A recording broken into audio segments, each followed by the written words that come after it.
Hi, Tommy. Hi, Thanks Phoenix. for coming to Community Dialogues at Golden Magnolia Sanctuary. We're going to talk a little bit about Fairfield Youth Performing Arts today, or children's theater in the community. So, yeah, I know when I worked with you on a production for Fairfield Community Theater, you started coming up with an idea to start getting more kids involved in theater in town. Do you want to talk a little bit about what inspired that idea or how you got started? Sure. I was a theater kid myself, and I had always wished that I had been able to get involved earlier. I got involved around middle school, 7th grade, and it really helped me in my development as a young person. I've always found that I've been a strong believer in the idea that the performing arts tend to help kids build self-confidence, work in collaborative efforts, and really lend them a lot of life skills that they can take and apply to other things in life, throughout their growing up and into adulthood. So fast forward to my kids, they very much caught the theater bug as well.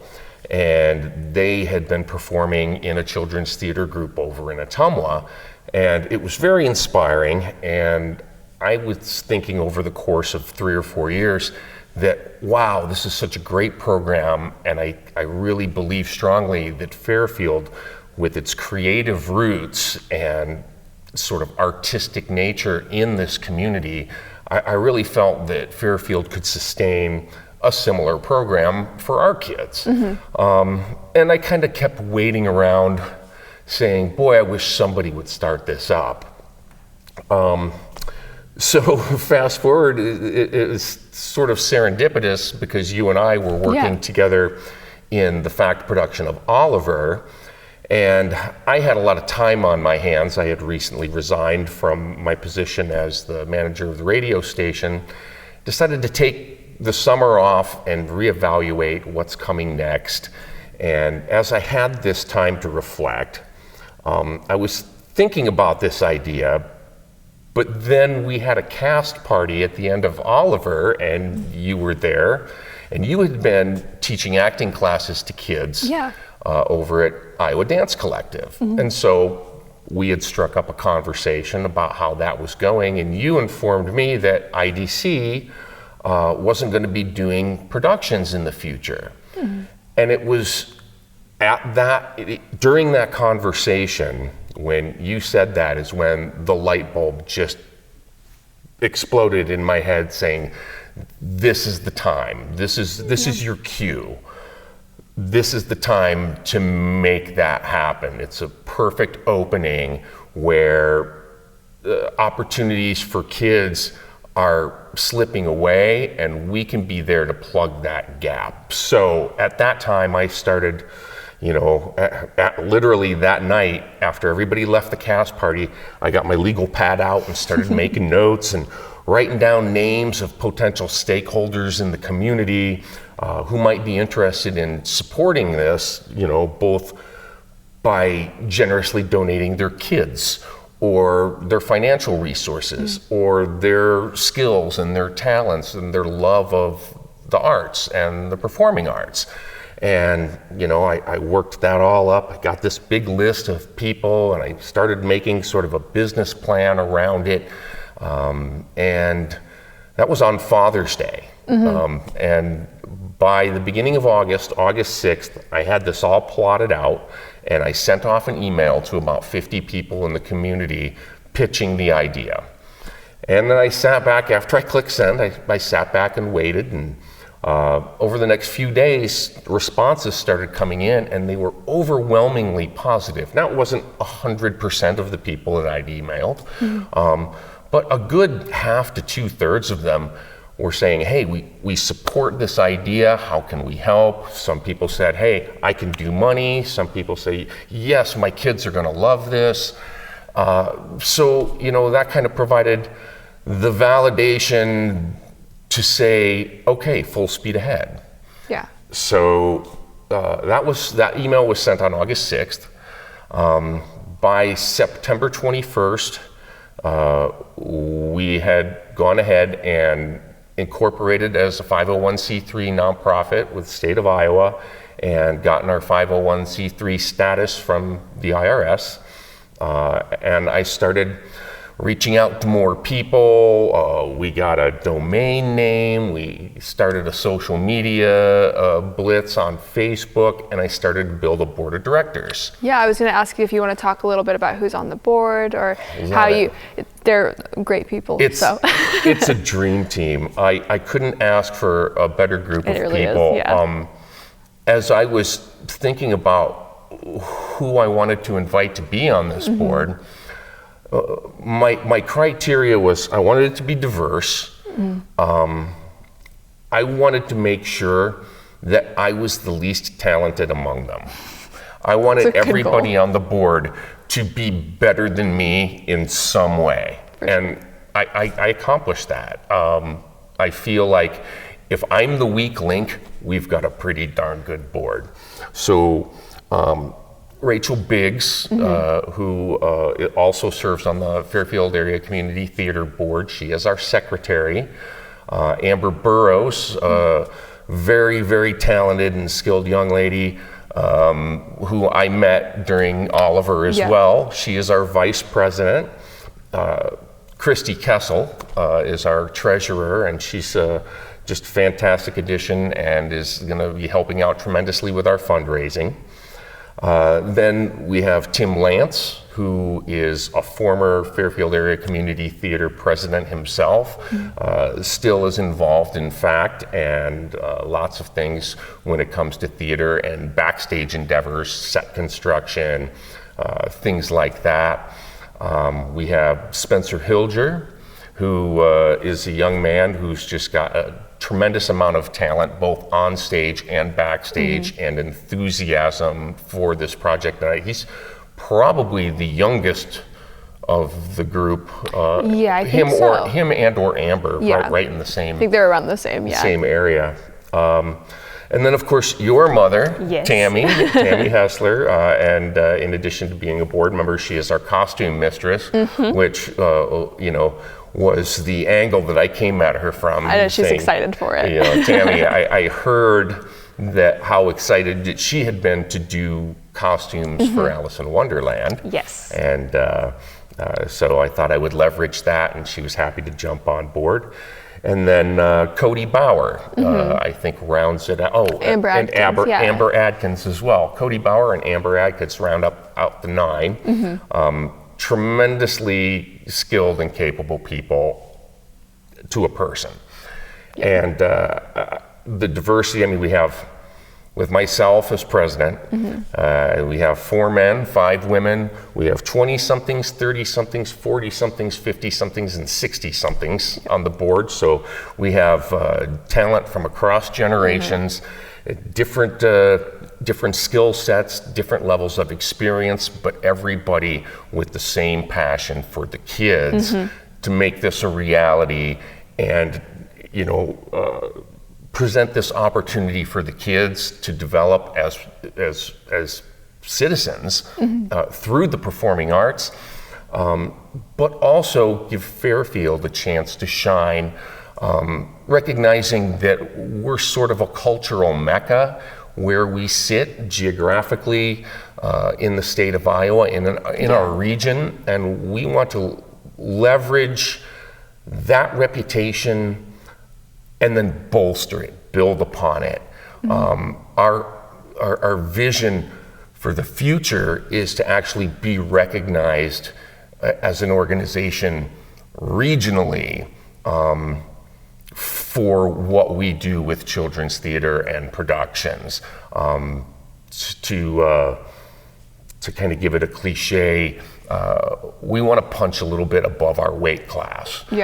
For being a small community, we want to stand with the Des Moines and the Quad Cities and the Cedar Rapids and Coralville programs that are wonderful programs for kids here in the state of Iowa, and we want to walk amongst those guys. Absolutely. I feel like Fairfield is a town just so packed full of talent, and that includes the kids.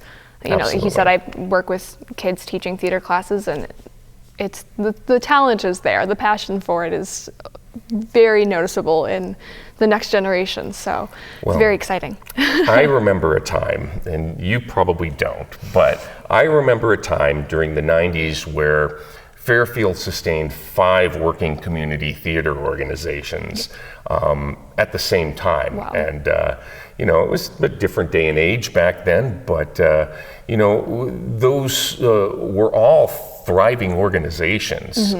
They weren't just little pop-ups that were flashes in the pan. Now, times change and circumstances and what have you. I can't account for what factors made that diminish, but it's just an example of how culturally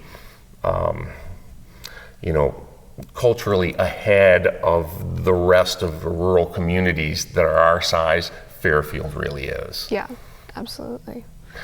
So one of the things that we've been doing since we got the board established was figuring out what shows that we're going to do.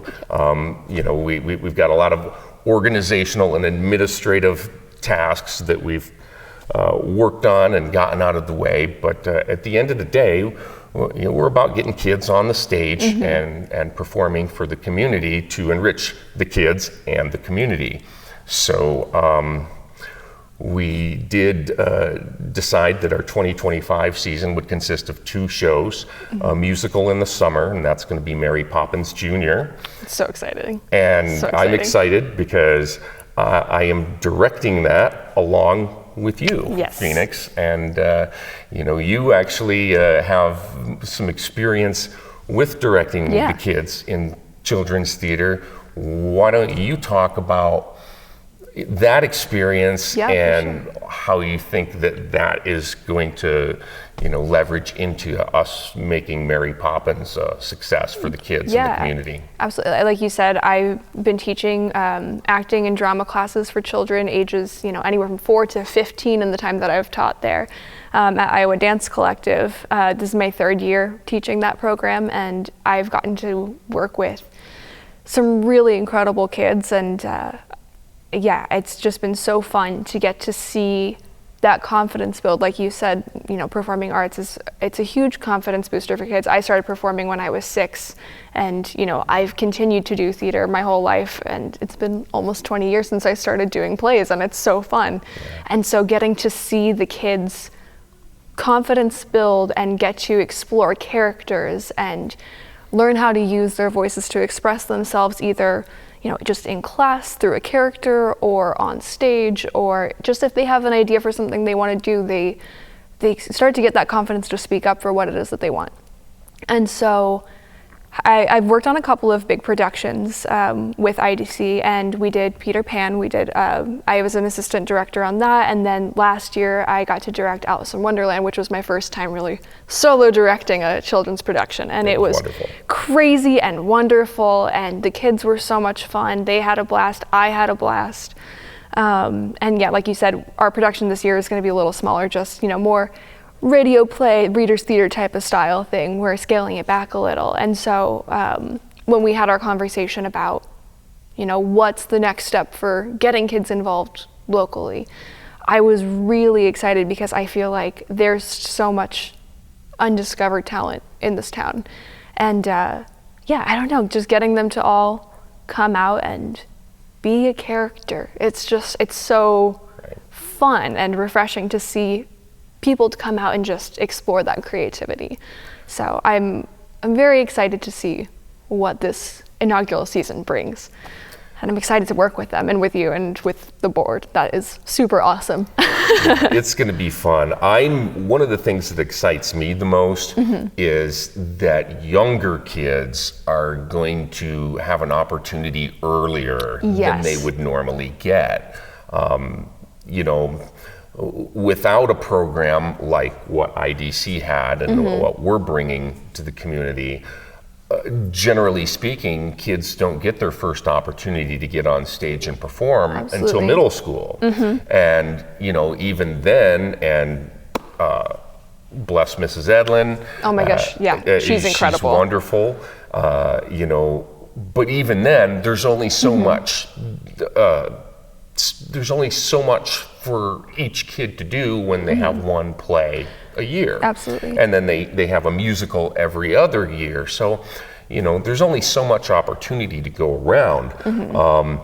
And, you know, one of the other things that I would mention is that this program is meant to bolster the existing programs that are here in Fairfield, the middle school program, Noel Witherspoon, and the high school program, and anything at the Maharishi School that they're going to have as well, which I think is in a little bit of a flux right now in between things. But you know, we are here to, you know, basically build that ground level of young talent and build that enthusiasm so that spills over into the school programs and then beyond. Absolutely. I'm very much looking forward to doing Mary Poppins. Me too. It's going to be a really fun production. It's going to be so much fun. And I'm excited to see what shows come after this too. I feel like this is just a really great starting point. People, you know, they love these shows. They're going to want to come out and do them. And I feel like as soon as people start to get involved, that's when they can't quite get enough of it. I feel that's how it was for me. I did my first show. I did Wizard of Oz when I was 6 in Van Buren County, and I was just hooked. And so I feel like having more shows and more opportunities, like you said, a lot of the schools get 1, maybe 2 productions a year, get a musical every other year. There are so many phenomenal singers and dancers, and just getting them to be able to do that more, it's going to be really good, and people are just going to keep coming back, I think. Sure. You know, and one observation that I made in being involved in the program over in Ottumwa, and being involved in that year over year for about 5 years, is that you see some of these younger ones that come in and get their first opportunity, but then you also see the growth, so that like you may see a kid who comes in sort of just curious when they're 5 or 6 years old, not even knowing if they have a talent for it. Just coming in with an interest in discovering that. Absolutely. And then watching as they do discover it, and as that grows and matures in them, you know, so that if they started when they were 5, now you're seeing them at 10, 11, and 12, and really blossoming over a timeline is really fulfilling and rewarding, even just as an observer. So definitely. I'm absolutely beyond excited to be an active participant in that, and watching the you know, the kids grow and mature as artists and as individuals. Yeah. Another thing that I would say about the program to anybody who wants to hear it is that it is not only necessarily just for kids who want to perform. Absolutely. There may be kids out there who singing, acting, dancing, that's not for me.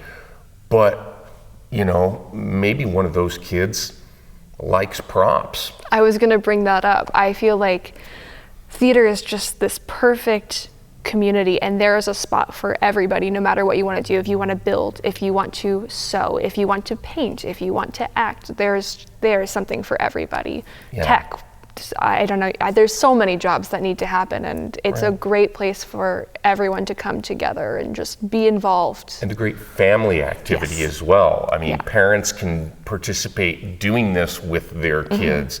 You know, if a parent wants to help wrangle children during a production, or they want to work on a prop crew, or they want to work on set construction, you know, we'll find something for anybody to do, because we recognize that everybody's skills are valuable. And that there's got to be some way for us to leverage them into our outcomes being better. For sure. So anybody who wants to participate is welcome with open arms. And, you know, we would just have you get in touch, and say, hey, I want to be involved, and we'll figure it out from there. Yeah, I think it's going to be a really excellent, it already is a really excellent addition to the Fairfield community and the arts, and it's going to be really, really cool to watch how it progresses over the next however many years, but especially this year. It's very exciting. So. Well, we've had already a lot of really, really encouraging buy-in from the community. One of the things that I've spent the last month or two really focusing on is fundraising, because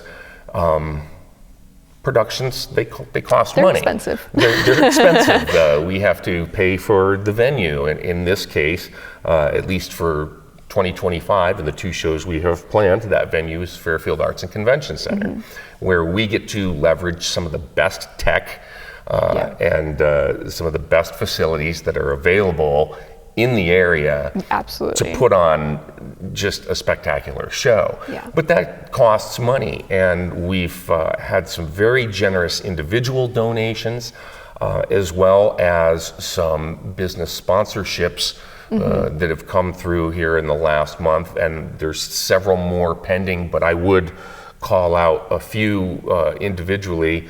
Farm Bureau is a big supporter. Also, Cambridge has come with a check for us, which is wonderful.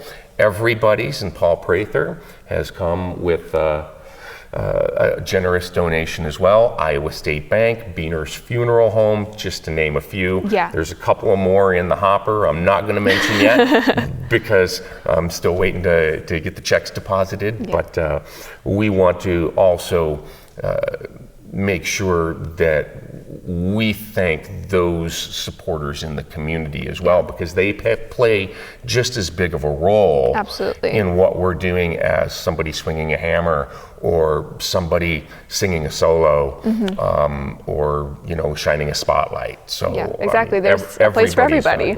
Yeah, absolutely. Well, I'm very excited to see everybody come out to either be involved or just come watch the shows. It's going to be really cool. So. Yeah, I think that anybody who wants to be involved or wants to find out more should definitely reach out for sure. Reach out. You can get us through the Fairfield Youth Performing Arts Facebook page.